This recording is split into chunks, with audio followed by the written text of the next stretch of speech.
pathways that have been cut out are going to be the electric.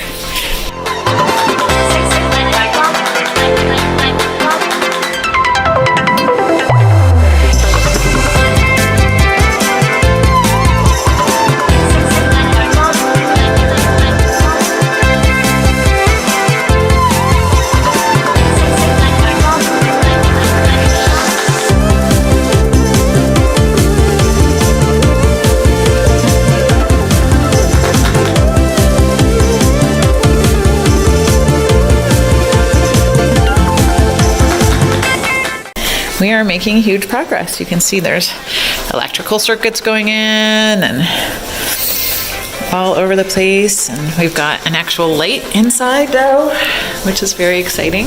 We have to order fans and fixtures and get those delivered and all kinds of things like that.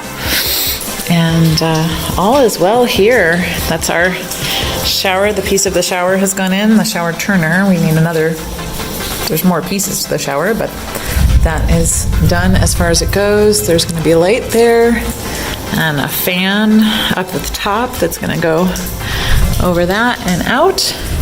And we are just so crazy blessed.